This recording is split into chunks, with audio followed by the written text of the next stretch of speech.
Hello, everybody.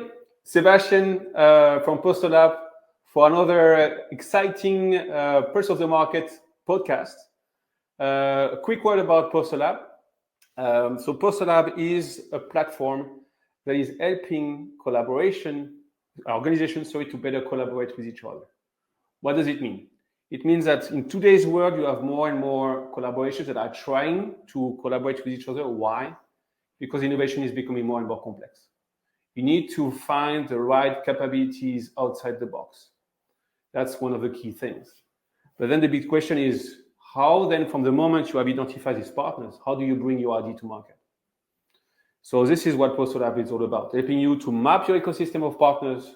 What do they know? What kind of project you did with them? And provide them a co-working space with all the workflows so that all of the parties involved that never worked with them together are going to follow to make the idea to market. So today, another great guest is with us, Nicolas. He will introduce himself.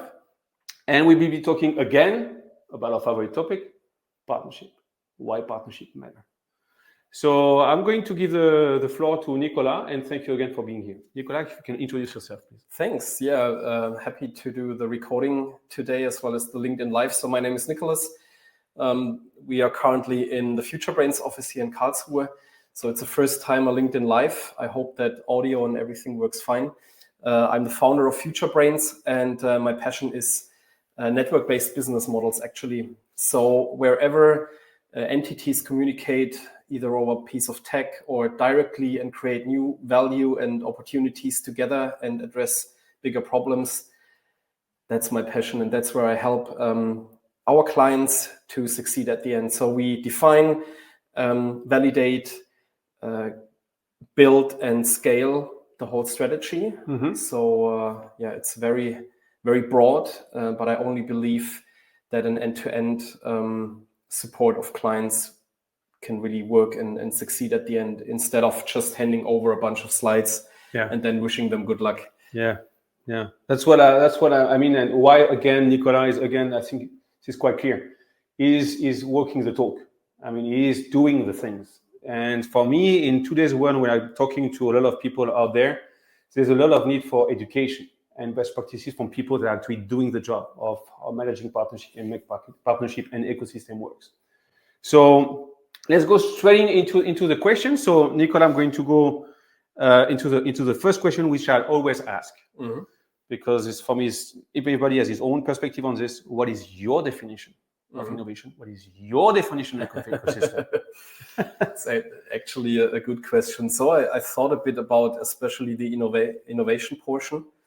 And my answer to that is innovation for me is a process and not a point in time or a delivered item. So it's everything that's in the box, from kind of the idea or the identification of a certain need until that is addressed through a product, a service, a piece of tech, whatsoever.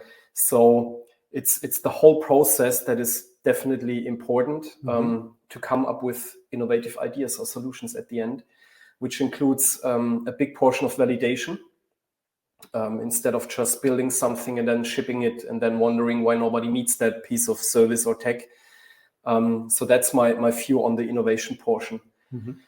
Ecosystem, that's always mixed with platforms, but I see a big difference between a platform, which can be an ecosystem, so a platform-based business model, but doesn't have to be an ecosystem itself. And on the other side, there are ecosystems out there where no platform is underneath. And for me, an ecosystem is a set of businesses that independent businesses that collaborate together in order to solve a problem too big to solve alone. Okay. And a big difference to classical supply chain is that the brands themselves stay visible in the final product. So they are not hidden in there, but it's crystal clear that there are several parties involved. Okay. Wow. I like it a lot. I mean, the process point of view on the innovation for me, it resonates a lot. I've been in the last companies I worked for. I was one of the power user when we started to put in place stage gate innovation software, innovation processes, and so on.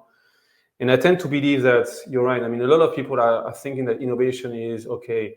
I need to find an idea. I need to find something new. But I think the process is much more important. Ecosystem. I like what is first time I hear that.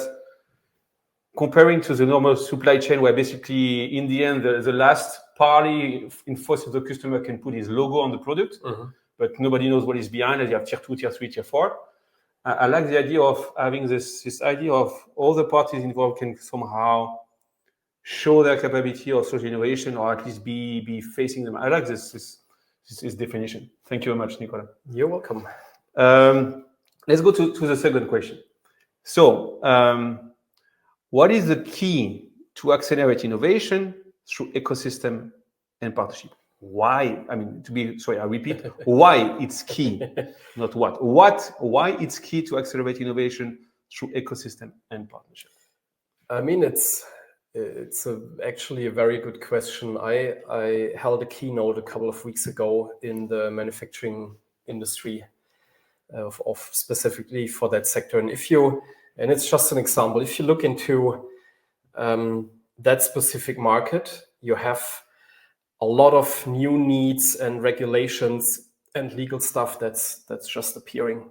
So you have the clients, they have new needs and wishes and requirements, and in a more high frequent way than it was in the past. So they want to have condition monitoring, predictive maintenance, all the devices connected.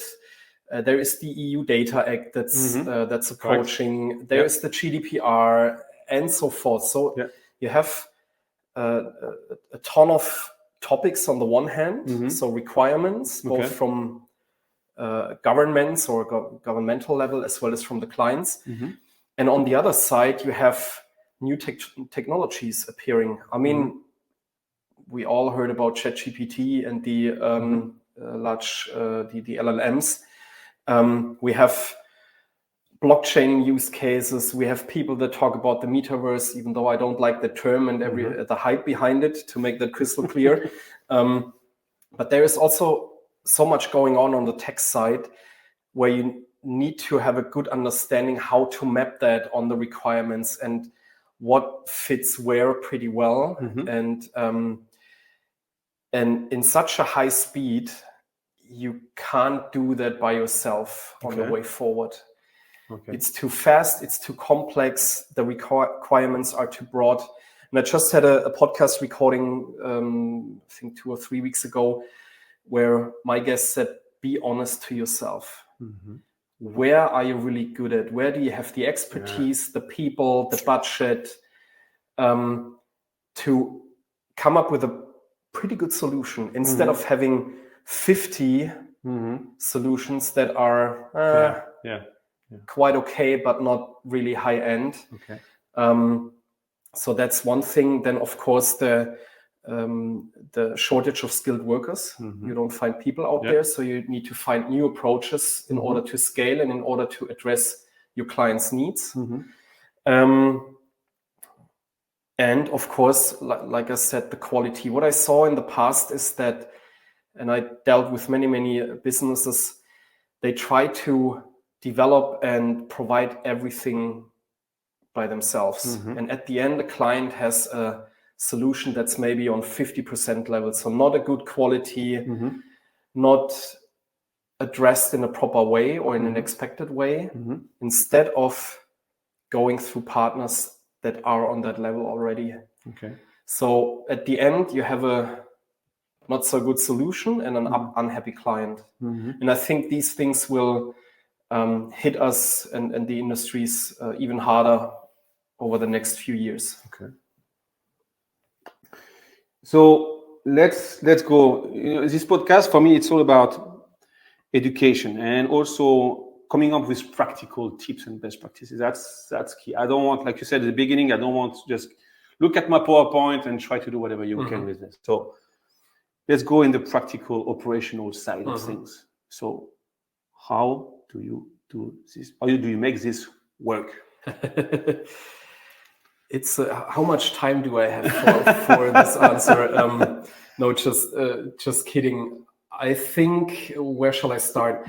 I'm always saying, think big, start small. And we all heard that saying in the past.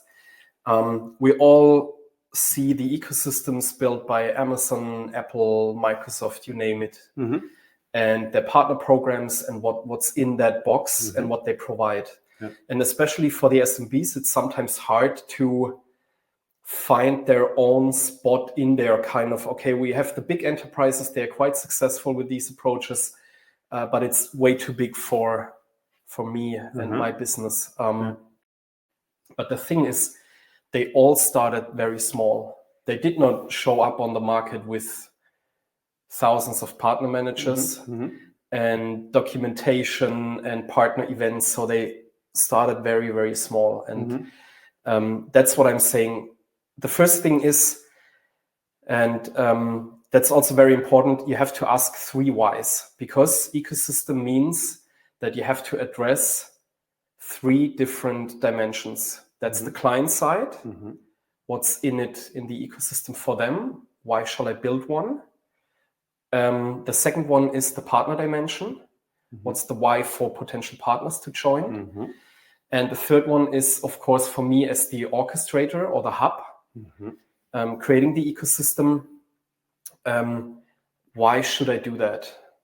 Or why am I in the position? Also, not only for the external communication, but also for the internal communication, because you have to address your marketing team, sales, tech.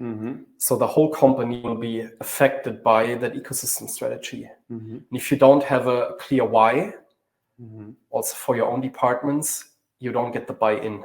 Okay. So a clear why behind the ecosystem for the 3 dimensions. And then pick value propositions or use cases where you see a high demand, and ask yourself, would it be smart to address them by ourselves? Do we have the expertise? Do we have the people, time and budget? Or wouldn't it be better to pull in a potential partner, somebody that's really good at delivering that kind of service through product or service itself?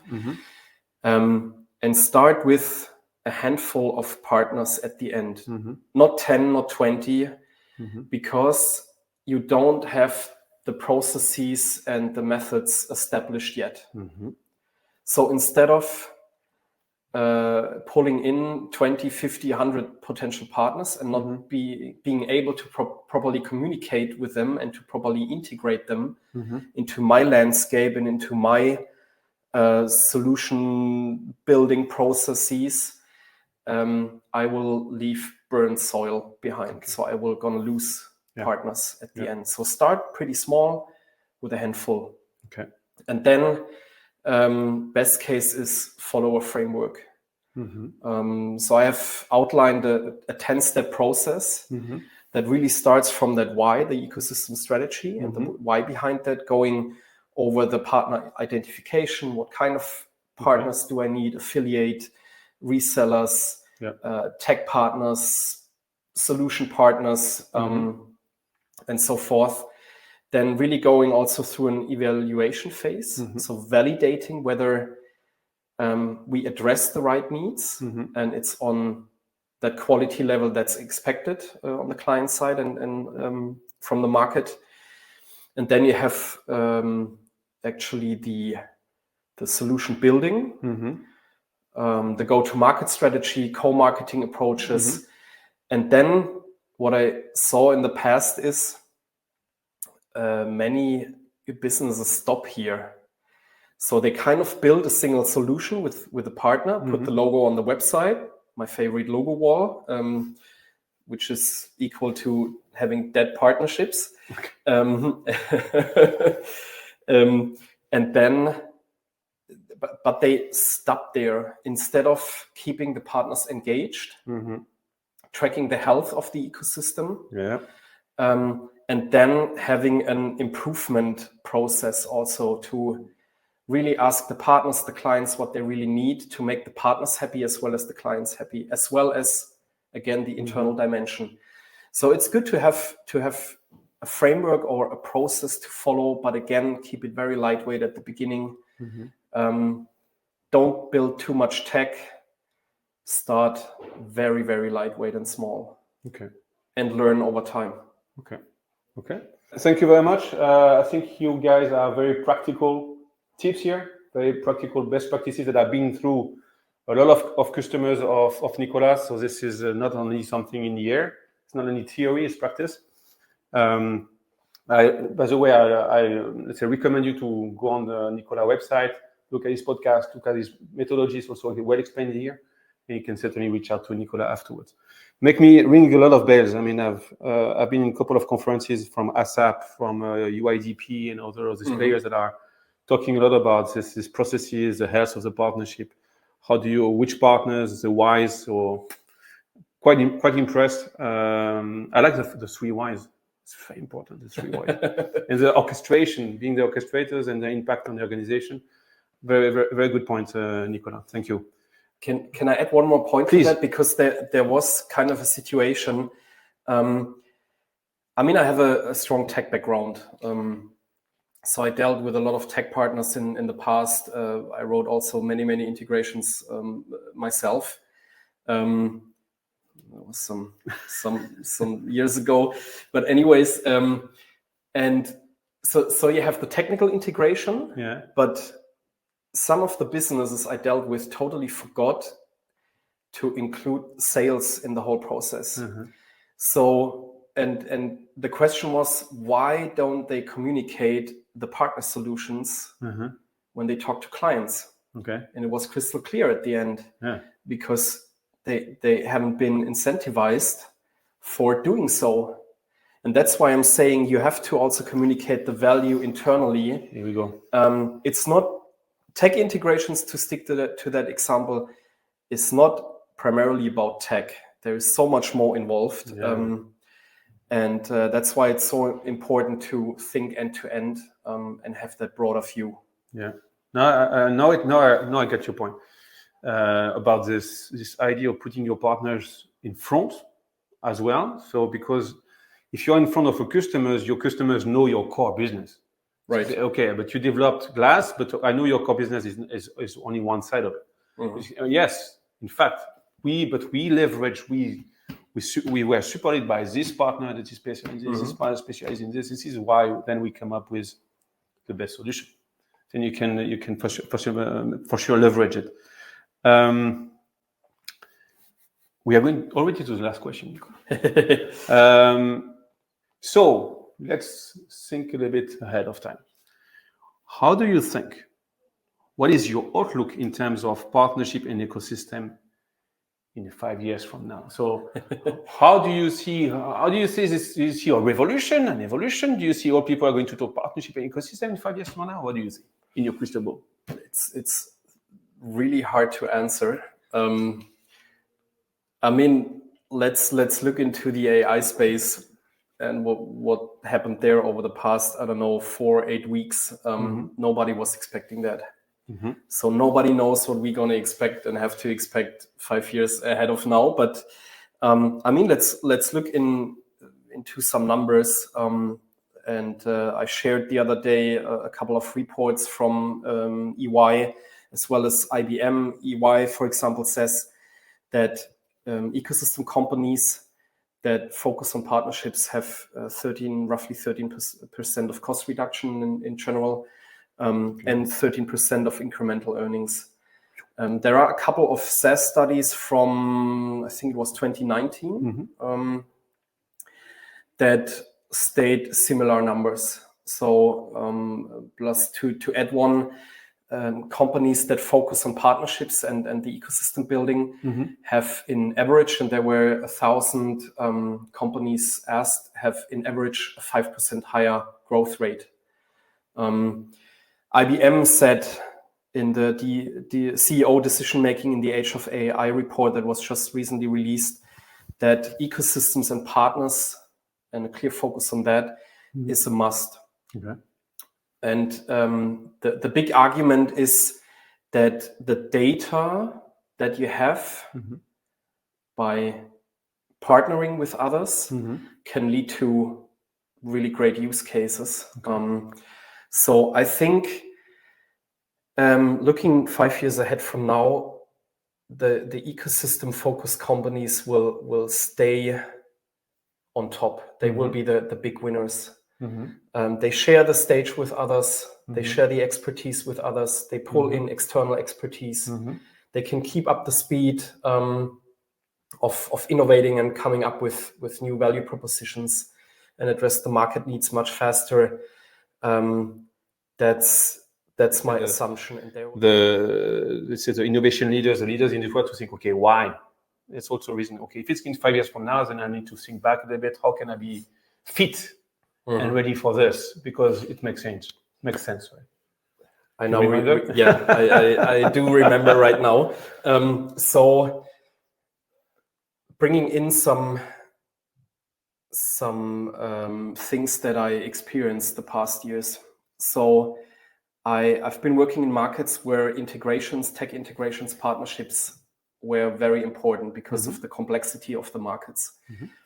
And what I experienced is that those companies that heavily invested into their partner landscape, and they scaled through the partners, also on the sales side, that were the companies that have been the companies that went through acquisitions, and they were very successful. Okay. So they were acquired by bigger companies for a lot of money. And there was just recently a podcast recorded from Andreessen Horowitz. Yeah. And there you can see, I mean, it's the VC out there. And they said that they heavily look into these companies before investing, how much sales they do through their partner landscape. So it's much more important to them right now as it has been 5 or 10 years ago. Okay. So that will be a very important criteria on the way forward.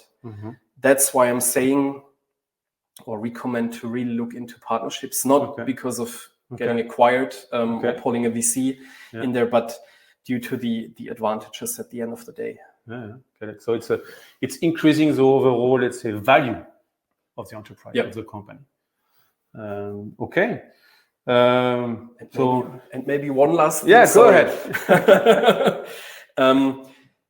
We have a case in the additive manufacturing market, so metal 3D printing. Okay. And it's still a very expensive way of working because it's very expensive to print actual parts.